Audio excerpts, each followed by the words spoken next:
We would, let me try that again. We are with Senator Bruce Tarr, Senate Minority Leader in Massachusetts, and from the State House. Senator Tarr is always good enough to stop by MSO. So, Senator, welcome to MSO. How are you? Thanks, Rick. I'm doing great, and it's great to be with you. How are you doing? Very well, sir. It feels like a touch of fall lately. There actually is some foliage beginning, and I know that you have so much time off. You can just take bicycle rides up to New Hampshire and Vermont at your leisure and just check out the colors. Well, it feels like the weather has definitely changed, but I have been getting to see a lot of foliage driving to various things that are happening in the communities. And I did take note of it over the weekend. And, Rick, when you're on a hectic schedule and you're trying to get from one place to another and kind of feeling the stress of that, it's a nice thing to look around and see some wonderful foliage that we always get treated to in our part of the country this time of year. Yeah, it's a beautiful place. And you have a little bit of northern Massachusetts in your constituency, as well as the water side. So you get to see it all. Absolutely. And it's one of the things that, even though the days may seem like a blur sometimes, it's important to just stop, take a breath, and realize some of that beauty that's around us. And this is a great time of year to do it. Well, I want to get into a little bit of a social discussion in a minute, but first, you wanted to talk about something called a payroll transparency bill.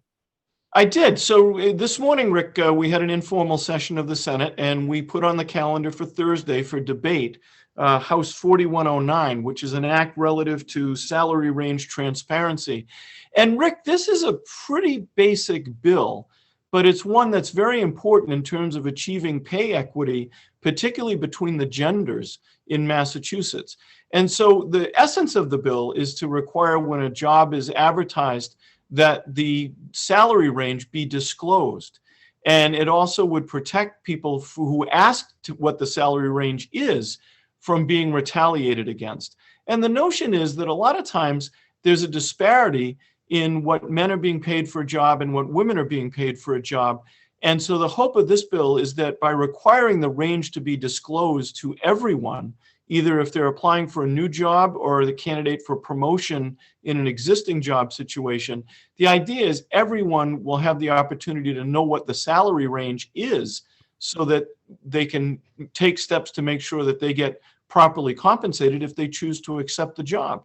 Now, the bill also has other requirements, reporting basically information, Rick, that employers over 100 people report now to the federal government. The bill would require them to report that to the Secretary of State, with the notion that we would also compile that information at the state level and make it available so that we shine a bright light on what people are getting paid in Massachusetts in their jobs, so that we can use that illumination and use that education as a tool to try to close the gap and close the disparity between what people are getting paid who are essentially doing the same job. This is a difficult topic for me, Senator, because as a math teacher, I didn't get involved in anything to do with the business world, and I didn't understand the business world, and I don't understand money. But when someone is applying for a job, the employer, are you saying that the employer has to disclose a certain range? Yes. Because I know sometimes employers will just say, "Well, let's see what we have here," and then I'll throw the hook in the water and see what I can reel in. So oftentimes employers disclose the range now, particularly in a competitive labor market where people are being very selective about how and where they want to work. But this would require that range be presented. And the notion here, Rick, is that the range would be significant enough that it would give you the flexibility based on someone's skills and their experience to tailor the compensation to that, but everyone would get to know the range. And I would point out, Rick, that the employer groups in the Commonwealth have generally agreed with the substance of this bill. There's been some negotiation back and forth. We want to make sure it's workable for them, but there is a lot of consensus around the bill as it's presently drafted. So what's the next step in the process?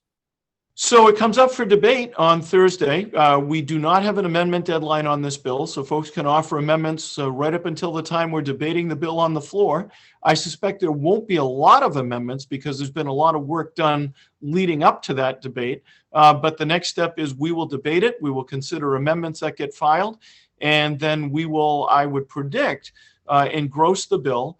And then the question will be, does the House accept whatever changes we might make in our debate. And as you know, because we've discussed it in many other instances, the House may or may not agree with what we do on the floor, and we may wind up going to a conference committee if there can't be an agreement reached between those differences. A little too early to predict that right now, but definitely we're moving in a direction where there's going to be, I would predict, some consensus around this bill.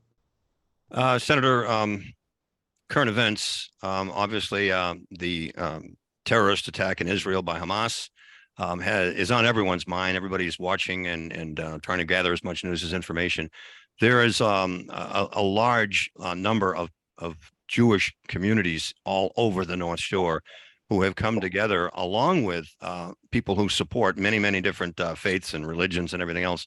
There's been all kinds of stuff going on, and maybe you might want to make a comment on that. I know that in Swampscott, I believe last week, there was a huge gathering supporting Israel.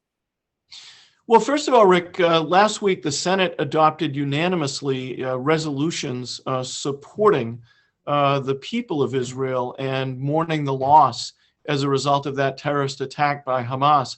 In fact, Rick, I'll try to get you a copy of that. Maybe you could post it on your social media. And so that was something that we did officially, but there have been a lot of observances going on with regard to that terrorist attack. I was attending one in North Andover that was held not too long ago on a ball field that drew a couple of hundred people. There was a flag raising at Gloucester City Hall. Mayor Verga raised the flag of Israel at Gloucester City Hall last week. And on Saturday night in Newburyport, there was a gathering of the nature that you described, which literally drew hundreds of people in a very moving candlelight service to be able to recognize the loss and the pain that has occurred with that terrorist attack on Israel. And so a lot of things happening in the community. It's very notable. It's very palpable. And I would suggest that we'll probably see more of those, but it's something that I think it's important to acknowledge that we've seen a lot of these types of gatherings. In your travels and on tartalk.com, you often put up a lot of social events, primarily either promotions or raises or some fundraising event, that kind of thing. And I know recently you got to visit a friend of mine, a former teacher at Hamilton Wenham, who's well known in the community, and tell us a little bit about her. Well, you know, Rick, we're going to be happy to put up some photos of that on our social media later today, but I did get to visit Sonia Dahlgren Pryor, who has been leading Chorus North Shore for 62 years. And Sonny is now 92 years old. And on Saturday night, Chorus North Shore at the Ascension Church in Ipswich had a retirement party for her. And it was an incredible gathering where people definitely turned out to express their incredible appreciation for Sonny's good work leading Chorus North Shore. And as you and I were talking off air, I came to recognize that's only part of what she's done in terms of helping to share the gift of music, that she was actually the music director at the Hamilton Wenham Public Schools, I believe, for your daughter when she attended those schools. So I didn't know that, but what a wonderful thing to be able to recognize her on Saturday night, Rick. Extremely talented family musicians, talented musicians in the family, including her brother Eric, who was a teacher at Gloucester High School for a long time, and he was an English teacher. But he used to jam with Hendrix. He was, and I played with Bob Seger. He was a sessions player in Detroit. This is how gifted this family is.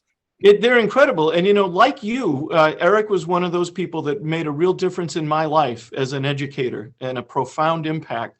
And I always used to love talking with him after class, before class, about the times when he was actually in the studio recording for and with Bob Seger in Detroit. And so, you know, it teaches us a lesson, Rick. You never know who's in your own backyard. And you might know what they're doing today, but you may not know how they got to the point where they're at today and what else they might have done. And that's why it's important to ask questions sometimes. Does "Call Me Ishmael" mean anything to you? Yeah. Anyone who ever had Eric Dahlgren as a teacher had to learn of his obsession with Moby Dick. And it was a very profound obsession. So yes, it does. Finally, Senator, I think we're approaching the holiday season, and I know that you're very much involved with fundraising with the Open Door and other places like that. What are some of the things that you traditionally have gotten into, say, between now and Christmas time? Because a lot of the shelters now are pushing for donations because of the need. Well, we definitely do all we can to support the Open Door, Rick. And in fact, in this year's budget, Representative Ferrante and I were able to secure some state dollars to help them be able to expand their programming and continue their programming. But, we also want to help them with fundraising. We'll be looking to work with the American Legion in Gloucester that does holiday meals. And I generally attend for the preparation and distribution of those meals. So looking forward to doing that. And of course, we're getting ready for our toy drive, which we've been doing now for over 30 years. And I'm pleased to tell you, Rick, that there's a lot of planning going on. And the toy drive, it took a bit of a downturn last year because we had lost our broadcasting platform, but we're going to be back this year in an incredible way. And I look forward to telling you more about that as the story develops. But